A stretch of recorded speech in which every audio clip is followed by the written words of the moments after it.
mga kabalen, kamusta kayo po? My name is Louie and welcome to Pampanga, where we discover great places for you to check out. For today's vlog, we were invited by Taste from the Green. It's their newest store dito po sa Clark Air Base. It's located dito sa Pavilion Mall.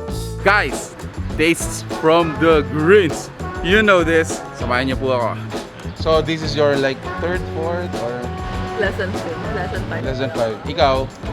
Lagi, no? Yung CPP, ay RCPC, marami. Less na.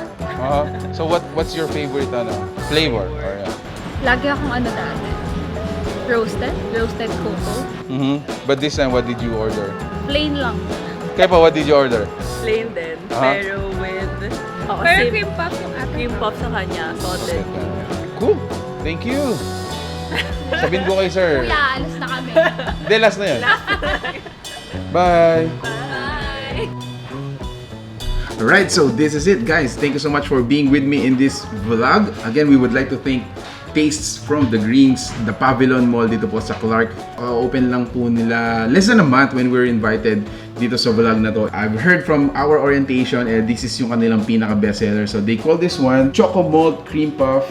This one has an additional pearl. So usually this is 110 pesos. Yung pearls natin is just 15 pesos additional. Creamy Lace series. So this is one of their mga new series. So it has butter cookies. Ayan. 150 pesos. Fruit blend or mga fruit tea blend. This one's called Fresh Green Tea Kiwi Yakult. This is just 105 pesos. And then this one is called Primo Avocado, one of their fruit smoothies. Ayan. Parang na siyang ice cream actually. This one's 160 pesos naman. And then for the last one of their finest blends. This is called Mucho Matcha Cream Puff, 140 pesos.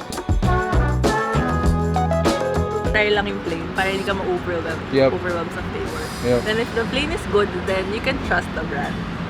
Good naman I siya. actually agree. Yeah, diba? I actually agree. I remember when Tastes from the Greens started in San Fernando, Pampanga. I think that was 2017. It became really popular. Nakita ko siya sa mga post ng mga taga Manila, yung parang masarap ba or parang ganun. That made it hit, no? It exploded. Congratulations po sa inyo. Well, yeah, let's taste it. Green. Tastes really green, no? We're gonna go back to this one later on, pero tikman muna natin to, guys. Excited na ako, guys. Gusto tikman yung cream puff nila for this time kasi ang dami. Oh wow. Very premium. And it has those yun nga, yung parang bits ng cookies natin. Ito yung favorite ng owner natin dito. Shoutout natin yung mga stalls nila. So they do have 2 in Guagua, and the other one is in Bacolor. So shoutout po sa inyo sa mga staff natin dyan. Ayan.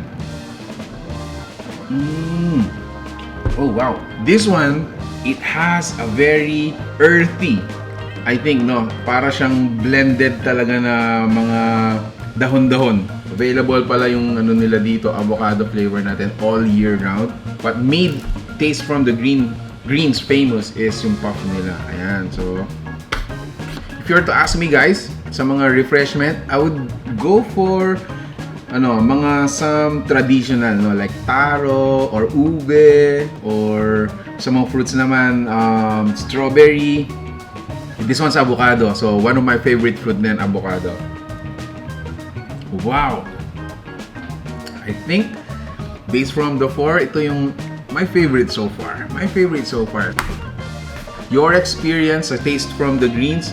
I know a lot of you have been, tried it. I remember when we had parang Milk Tea Wars, remember? Parang like a year ago, parang ganun. So one of the most commented na sinasabi ninyo na try nyo na is yung Taste from the Green. So yeah, if you've tried before, no, let us know what is your favorite flavor from the store. Wow. Isa pang sip, guys, before I give you my word. You know what? In all honesty, if you've been following me, no, have me pick sa mga flavors ng mga milk tea. This is gonna be probably one of the last few because medyo natatakot ako dun sa parang it's gonna be super bitter. So I think what made it even out dun sa matcha is yung cream puff nga nila. Guys, if you're to ask me among the 5 kung sino yung my top pick, think I'm gonna go for the avocado. But then again, if you're new to Taste from the Greens, go for this one. This is their bestseller. If you've been watching this outside Pampanga and you're planning to visit Clark, parks natin dito inside Clark Air Base, you gotta, stop by dito po sa Taste from the Greens, the Pavilion Mall. This is a homegrown Kapampangan that made it really, a milestone sa mga milk tea shops. It made its name. Make sure to check this out. Pinagmamalaki po namin to na it's from Pampanga. If you're a visitor outside Pampanga, you gotta taste this one. Yun guys, so if you like the milk teas or the food you saw in this video, please give it a thumbs up. You share it with your friends. Let's talk about your favorite dito sa Taste from the Greens. Thank you so much for watching. We're in Pampanga. Until our next discovery, I hope to see you here. Cheers!